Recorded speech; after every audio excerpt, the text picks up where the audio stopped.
Bonjour à tous et bienvenue dans cette nouvelle vidéo. On se retrouve une nouvelle fois dehors dans ma belle forêt natale pour tester en photo le Samsung Galaxy S22 Ultra. En tout cas le tester avant sa sortie. Donc dans le futur il y aura possiblement de nouveaux correctifs au niveau de l'appareil photo. Mais en tout cas on va voir ce qu'il propose réellement au démarrage et ce qu'il vaut réellement son titre potentiel de meilleur appareil photo de l'année. On va le voir. Et s'il y a surtout une nouvelle amélioration par rapport au S21 Ultra.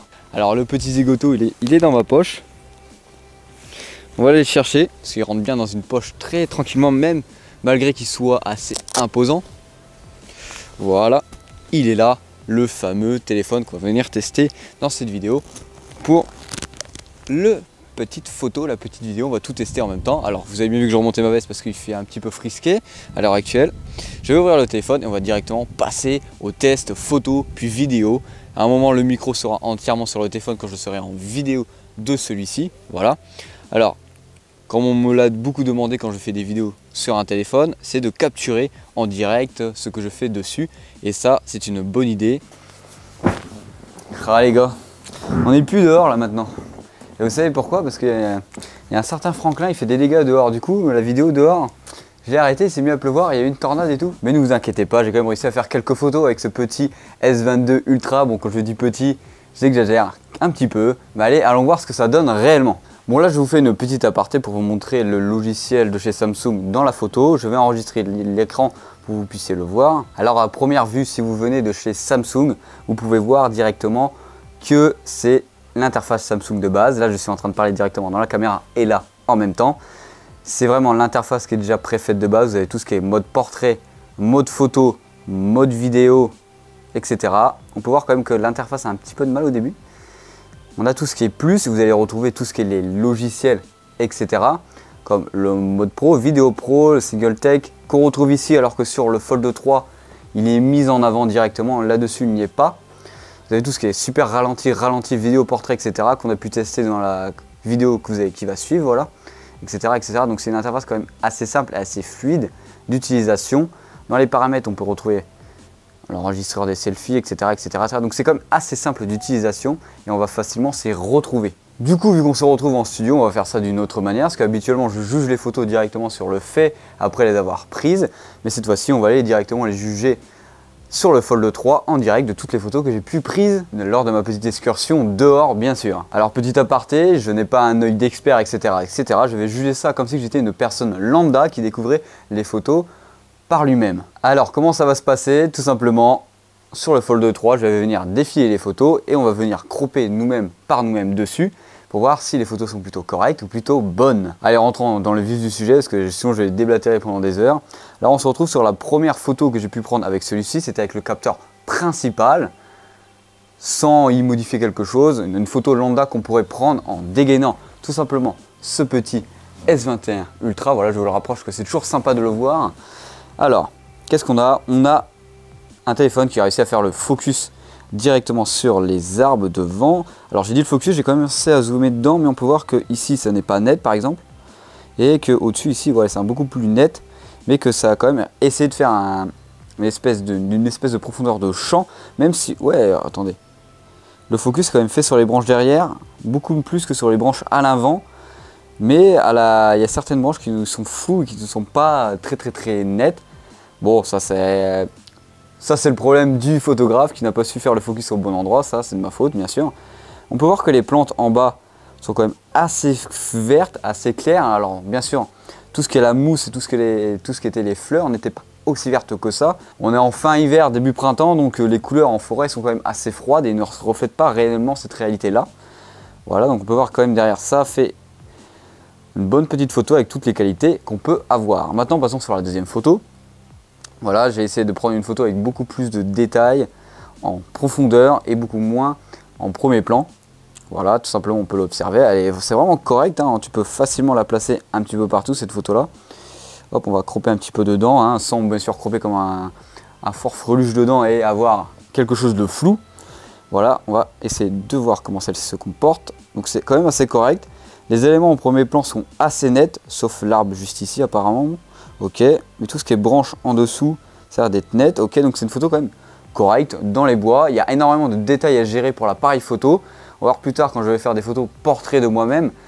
Ça se comporte beaucoup mieux quand il y a beaucoup moins de choses à gérer à l'écran. Voilà, là juste ici, j'ai juste fait une petite photo du pied et de mon installation que j'avais faite dans la forêt.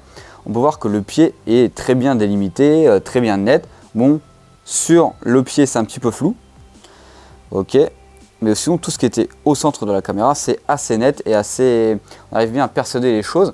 Alors bien sûr, je rappelle, j'ai pris les photos telles quelles, je n'ai pas cherché à prendre des poses longues, à bien prendre la photo. C'est vraiment quelqu'un qui veut prendre une photo lambda, voilà, je me répète, mais c'est vraiment le mec, il prend son téléphone, oh, il y avait une belle voiture à photographier, il sort, il dépêche son application, il prend la photo et c'est réglé.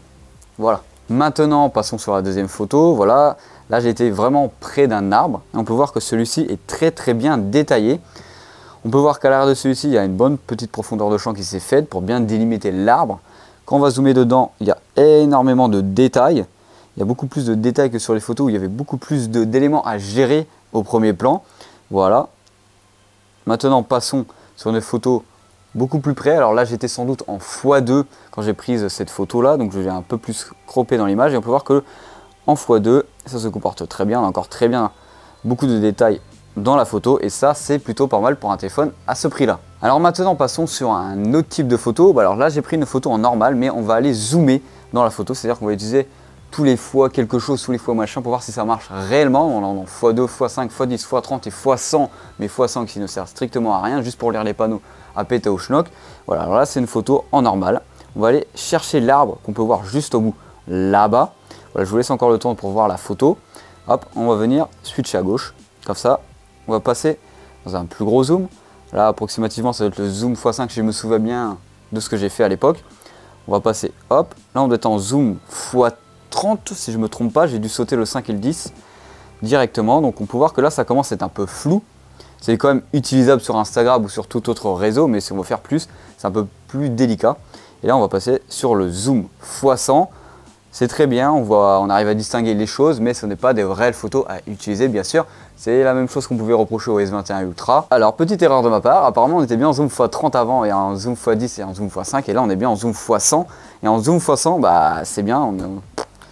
Si je sais pas que c'est un arbre juste avant là, je pourrais pas le distinguer comme quoi c'est un arbre ou que c'est l'écorce d'un arbre avec de la mousse dessus. Maintenant passons sur des photos en mode portrait avec ma grosse tête. Voilà, on peut voir que directement là le détourage est quand même assez bien fait. Là ici il y a une petite perdurtion mais c'est pas très grave. Hop, voilà, ça détourne bien. Les cheveux, est-ce qu'on a un peu plus de mal à détourer dans les cheveux? Ouais, ça fait un espèce de flou de compensation autour de mes cheveux. Ici, il y a eu un petit problème. Bon, c'est normal, hein, j'ai des cheveux en pétard, comme on peut dire ça comme ça. Donc c'est un peu de mal. Mais c'est vraiment très bien délimité. On peut voir qu'ici, ça marche très bien. Autour de mon oreille, ah, mon oreille a été un petit peu coupée. Bon, c'est pas grave. Mais sinon, sur un rendu global comme ça marche très bien et c'est très bien réalisé. Là, passons sur une deuxième photo en mode portrait avec l'espèce de, comment on pourrait dire, avec l'espèce de mini grand angle qu'on a à l'avant. C'est-à-dire que ça va vous dézoomer un petit peu la photo et on peut voir qu'il y a quand même une différence entre les deux plans. Voilà, donc là ça marche tout aussi bien bien sûr, car c'est la même caméra et le même logiciel qui vont gérer à l'intérieur. Donc ça fait des très belles photos en mode portrait avec la caméra frontale. Alors juste ici on est encore avec une photo frontale sans le mode portrait, donc on peut voir qu'il n'y a pas de délimitation floue artificielle à l'arrière de celui-ci. Ça l'a quand même fait un petit peu avec l'objectif qu'on avait sur le téléphone. Et là, sur cette photo-là, on va aller juger les détails directement sur ma tête pour voir si on arrive à bien distinguer les choses ou pas. Allons directement zoomer sur la veste. Voilà, on voit qu'il y a quand même plein de petits détails. Hein. Ce n'est pas du tissu comme on peut retrouver sur cette veste-là, mais c'est un autre tissu beaucoup plus élastane. Donc on arrive quand même à voir les petits détails. Ici, on voit bien que mon micro, etc. Et maintenant, on va aller voir sur le visage directement pour voir comment celui-ci se comporte. Il y a quand même beaucoup de détails sur le visage. On voit que j'ai quand même plein de boutons. Voilà, j'ai bien les petites cernes autour des yeux qui sont bien détaillées. Bah, mon semblant de barbe plutôt est bien là, mais n'est pas très net.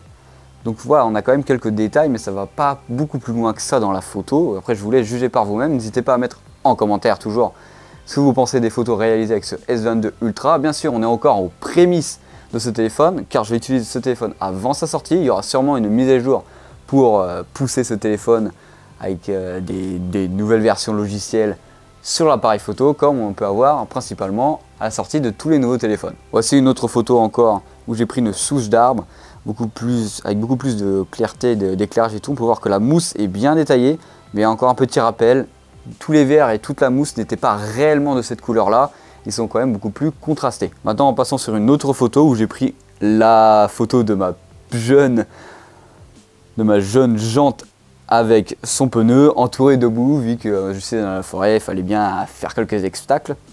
Voilà, on peut voir que on a quand même beaucoup de détails, on arrive à distinguer la marque du pneu, donc c'est pas mal, et on arrive surtout à distinguer la boue qu'on a sur le pneu. Bon, c'est pas des photos que vous allez faire, mais c'était juste pour voir si on arrive à capter quand même les petits détails, même dans le petit endroit en dessous, au-dessus du pneu, pardon, où on arrive à voir une perte de lumière, donc on arrive quand même à aller loin dans ce qui est capté avec le capteur. Maintenant, passons sur une autre photo, j'ai photographié le phare de la voiture.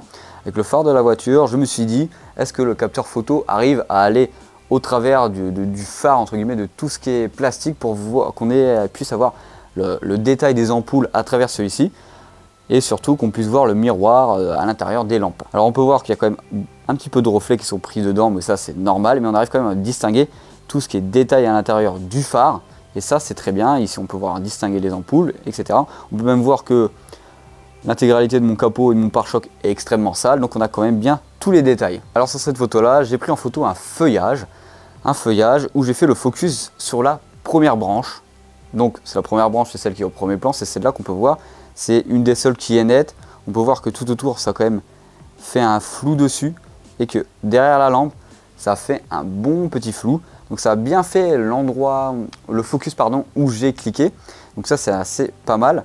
Mais voilà, hein, c'est vraiment où j'ai cliqué, parce que dès qu'on va sur les autres endroits c'est vraiment flou, alors qu'à peu près toutes les branches étaient à peu près au même niveau, mais il n'y avait que vraiment celle-là qui était bien plus importante et beaucoup plus prédominante sur la photo. Sur celle-ci, je pars du grand angle pour aller chercher le château d'eau qui est tout au bas là-bas, tout au bout. Vous ne le voyez pas sur la photo, mais là si je croppe dedans, vous pouvez voir qu'il y a un petit poteau au bout là-bas. C'est ça que je vais aller essayer de chercher avec le téléphone, avec son zoom x100 du turfu. Allez, on va glisser directement sur la gauche. Voilà, on commence à avancer un petit peu, on voit qu'on est encore assez près parce qu'on a encore les barbelés dessus. On avance encore. Voilà, on commence à distinguer le château d'eau, mais on voit que tout ce qui est dans la plaine est quand même assez peu détaillé. Même tout ce qu'on a au début, le champ, tout ce qu'on a le champ au début, il n'y a pas énormément de détails, mais la photo est quand même utilisable. Hein. Si vous croppez dedans comme des gros tarés, c'est sûr que vous n'allez pas voir énormément de détails. Maintenant, on s'avance encore, on arrive à distinguer le château d'eau, mais voilà, ce n'est pas net, ce n'est pas très précis, donc pas vraiment utilisable. Et là, on arrive sur le zoom x100, c'est très bien, on arrive à voir ce qu'il y a sur le château d'eau, mais voilà, on se croirait avec des photos prise sur Google Earth, tellement il y a peu de détails dessus, donc c'est vraiment pas très utilisable, à part si vous voulez observer quelqu'un à plus de 100 mètres largement. Parce que là, le château d'eau était largement à 1 km, 2 km de visu. Ah, maintenant je vois qu'on va passer sur tout ce qui était vidéo. Alors, je vais disparaître de la caméra et je vais vous laisser place avec les vidéos qui ont été prises directement. Et c'est bien sûr le micro du téléphone du S22 Ultra, celui-ci, qui ont été prises directement avec, donc le son viendra de celui-ci et plus du micro que j'ai actuellement sur moi. Alors comme vous avez pu le voir, que la vidéo a recommencé, là je tourne tout ce qui est photo et vidéo du coup sur le tas parce qu'il commence à pleuvoir. Du coup j'ai pas enregistré la vidéo complètement ici, on a juste eu le début et du coup je suis retourné en studio, et ça vous le savez parce que vous avez déjà dû voir la transition, mais du coup en rangeant mes affaires, j'ai fait toutes les petites photos. J'ai fait toutes les petites vidéos. Là c'est bien sûr le micro en lui-même de l'appareil photo qui tourne, donc vous allez pouvoir voir par vous-même si le son est bon et si la qualité vidéo est plutôt bonne. Voilà. Là on est en vidéo portrait, donc c'est à dire que ça va faire un petit flou artificiel derrière moi. Ça a l'air de plutôt bien le détourer. Alors la dernière fois que j'avais essayé ça, c'était sur un autre 20 Ultra et ça a l'air d'être beaucoup mieux réalisé. On va essayer d'augmenter le flou derrière moi. En tout cas vous entendrez qu'il pleut de plus en plus et que je vais être mouillé. Voilà. Alors là on part sur la frontale sans que celui-ci soit stabilisé bien sûr. Voilà, ça détaille plutôt bien, franchement c'est plutôt bon. Hein. C'est presque au niveau de mon ZVE10, hein. Je dis des conneries mais c'est presque ça. Ça détaille bien, par contre là ça avait du mal à faire le focus sur celui-là, ça restait derrière. Voilà, donc ça marche plutôt bien. Ça fait des bons détails sur mes chaussures toutes pleines de terre à cause du chemin. Et si je le retourne de l'autre côté, et que je me filme comme ça, bon c'est très perturbant à faire en vrai, mais au moins vous pouvez voir la différence avec les deux caméras, que ce soit la frontale ou pas, et c'est plutôt correct. Alors là on se retrouve avec des photos que j'ai réalisées dans le studio où il y avait très peu de luminosité. Je n'ai pas allumé les éclairages qu'il y avait juste ici car je voulais voir comment le téléphone, le fameux S22 Ultra, allait se comporter avec peu de luminosité. Alors quand j'ai utilisé le téléphone, on a pu voir que l'intelligence artificielle a voulu mettre le mode nuit une bonne partie du temps. Là on peut voir déjà que sur la photo du Galaxy Buds Pro que j'ai reçu en précommande avec, il y a quand même beaucoup de perdition de qualité, voilà, donc ce n'est pas un téléphone pour l'instant à première vue en regardant ça fait pour faire des photos de nuit, mais ça, on arrive quand même à bien distinguer les choses. Voilà, on va passer à la photo suivante que j'ai réalisée. J'ai pris en photo le clavier. On peut voir quand même que ça distingue bien les touches. On peut voir que ça distingue bien les touches directement, donc on peut faire des belles photos avec, mais ce n'est pas un téléphone entre guillemets réellement fait pour des photos de nuit. On distingue bien, mais ça n'a vraiment rien à voir avec ce qu'on avait en extérieur. Voilà, là j'ai pris en photo le Fold avec le téléphone. On peut voir qu'on le distingue bien, etc. Et on voit quand même qu'il y a beaucoup moins d'éclairage, mais ça fait quand même des photos assez propres. Bon, si on zoome dedans, tout ce qui est sur l'écran, c'est pas très net, mais voilà, ça fait largement le travail. Maintenant, passons encore sur une autre photo. J'ai focus le micro et le gâteau. Bon, je vous invite à aller voir la vidéo, elle devrait se retrouver ici si vous voulez aller checker le test dessus. Et voilà, donc on voit que l'appareil, enfin le micro, pardon, est bien détouré, bien détaillé. On arrive même à voir qu'il y a quelques saletés sur le micro, donc ça quand même prend quelques détails. On arrive à distinguer la photo, mais ça ne fait pas des superbes photos vraiment exploitables si vous voulez réaliser quelque chose avec. Ici, on peut voir une Sonos Move prise en photo en x2 avec très peu de luminosité. Là, vu que c'est un appareil ou un objet blanc, il y a quand même beaucoup plus de détails dessus. Il arrivait beaucoup plus facilement à traiter l'image et surtout qu'il y avait de la lumière au-dessus, donc ça a plus facilement marché. Alors, est-ce que ce S22 Ultra est au niveau, selon vous, pour la photographie? Est-ce que ça vaut le coup par rapport à son prédécesseur? Là, on parle directement de ses performances réelles en photographie. Ça, c'est à vous de juger dans les commentaires. En tout cas, la plateforme de benchmark DxMark a jugé que le téléphone ne pouvait même pas rentrer dans le top 10 des meilleurs photophones. Et ça, c'est bien dommage pour un téléphone qui est censé être dans la gamme S. Donc la gamme S, c'est la photographie chez Samsung. Selon eux, il serait au même niveau que l'Oppo Find X3 Pro. Et oui, tu fais du bruit, c'est normal que tu râles, tu n'es même pas dans le top 10 selon eux. Alors pour conclure sur cette vidéo, c'est un très bon téléphone. Ah, ça t'as bien aimé que je te dise que tu sois un bon téléphone. Au niveau de la photographie, il est très polyvalent avec tous ses capteurs, son grand angle, son ultra grand angle et son soi-disant capteur 108 mégapixels qui ne sert à rien. Je vous donne rendez-vous mercredi pour le test complet de ce petit téléphone. Voilà, je vais le remontrer une dernière fois, même si ce n'est pas le sujet réel de la vidéo, de voir son design, etc. C'était là pour voir s'il était bon en photo, mais je vais le remonter une dernière fois pour vous laisser en haleine pour la vidéo de mercredi. Allez, je vous souhaite une bonne journée, bisous à tous, salut!